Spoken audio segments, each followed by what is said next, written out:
Welcome back, everyone, to this Forge College Explainer. So, if you were with us for our last lesson, the Introduction to the Raw Transaction capstone, you know we mapped out the basic serialized layout of a Bitcoin transaction. But let's be totally honest here. Right now, you're probably staring at what looks like a completely intimidating alien wall of hex data. Well, don't worry, because we're going to fix that today in this lesson, Decoding Transaction Components. It's time to put on our virtual lab coats, grab our digital technical pens, and get to work.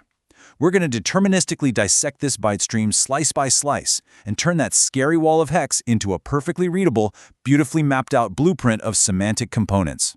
So, what's our surgical plan for today? Well, we'll start with the raw hex anatomy, then move right into reading the matrix. After that, we'll be dissecting the inputs, decoding the outputs, looking at validation and security, and finally, wrapping the dissection. All right, let's jump right into section 1, the raw hex anatomy. Now, before we make our very first cut, we really need to understand the big picture. Think of a raw transaction as a strict, linear byte stream. We always start at the absolute top with the 4-byte version head, right? Then we move down through the input count, the inputs themselves, the output count, the outputs, until we finally hit the 4-byte locktime tail at the very end. The catch here is that every single piece has to be interpreted in an exact, deterministic sequence. I mean, if your parser misses even a single byte offset, say you miscalculate the length of the scriptSig by just 1 byte, it'll misalign your entire parser. The rest of your transaction data, it's just going to look like absolute gibberish. Moving right along to section 2, reading the matrix. Okay, to accurately separate these fields without making a giant mess on the operating table, we really have to get comfortable with our primary parsing tools and, a favorite little quirk of developers, making us read backwards. Yep, Bitcoin uses little-endian encoding for numeric fields and transaction IDs. That basically means the least significant byte is stored first in the raw transaction.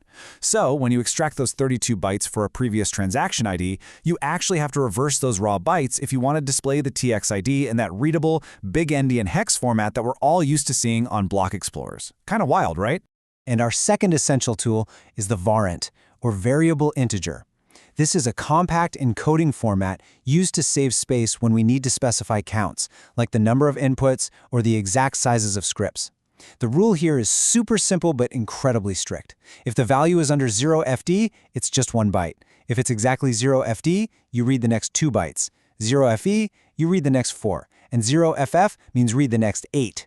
You really have to nail this, because a single misinterpretation of these compact integers is literally like slipping with a scalpel. It entirely ruins the rest of the dissection because you'll end up slicing your bytes at completely the wrong places. All right, section 3, dissecting the inputs.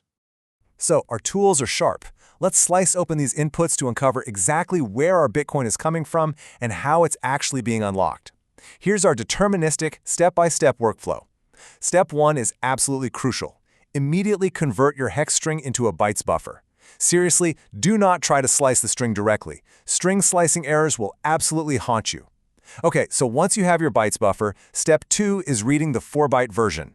Step 3, you carefully decode that variant we just talked about to find out exactly how many inputs there are. And finally, step 4, you iterate through each input.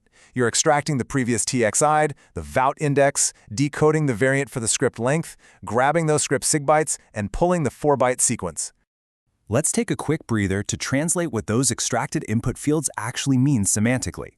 The prev_txid and vout, they work together as a coordinate system to target the exact unspent transaction output, or UTXO, that you're spending. Then, the scriptSig is your unlocking script, which usually contains your digital signature. And the sequence handles replaceability. Oh, and here's a quick pro tip for you. If you see a sequence of all Fs, so FX, FX, FX, FX, that generally means the input is considered final and cannot be replaced by phi. Next up, section 4, decoding the outputs. Okay, with the inputs successfully extracted and mapped out, we're going to move further down the byte stream to the outputs to see exactly where these satoshis are headed. First, we decode the varint to get our output count, and then we start iterating again. For every single output, we grab an 8-byte little-endian value, and this represents the actual satoshis being sent. Then, we decode another varint for the script length, and we grab the scriptPubKey bytes. After iterating through all the outputs, we read that final 4-byte locktime tail.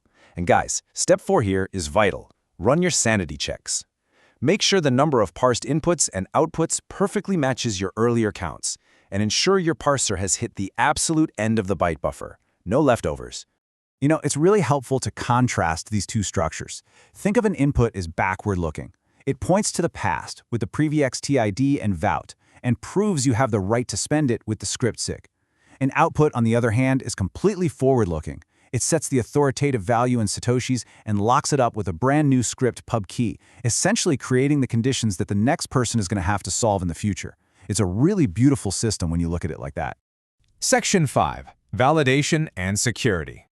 All right, the surgery was a success, and it's time for the lab results. We've successfully isolated the script bytes. Let's pause to interpret them because these tiny little strings of bytes carry the actual authority and security for the entire transaction. When we look at the extracted scriptQB bytes, we use pattern matching to identify the specific spending conditions being enforced by the network nodes. For example, if the script bytes start with 0x76A914, you instantly know you're looking at a classic pay-to-public-key hash or P2PKH output. If it starts with 0x914, it's a pay-to-script hash or P2SH. And if it starts with a version byte of 0x00, you're dealing with a SegWit witness program. The absolute most crucial point here is understanding the real-world security implications. The scriptSig you extract contains signatures that use sci-hash flags. If those flags are incorrect, you can inadvertently leave parts of your transaction dangerously malleable, which means someone else could potentially alter them before they even confirm. Also, those 8-byte value fields in the outputs, they are strictly authoritative.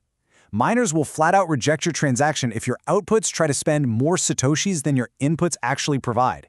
The math has to work. And finally, those sequence encodings we pulled out dictate your replace by fee and relative time lock capabilities. And finally, Section 6. Wrapping the dissection. Would you look at that? We actually made it through the wall of hex. Let's stitch up our patient, cap our technical pens, and review the major findings from today's operation. If you take away just one single thing from this explainer, please let it be this golden rule.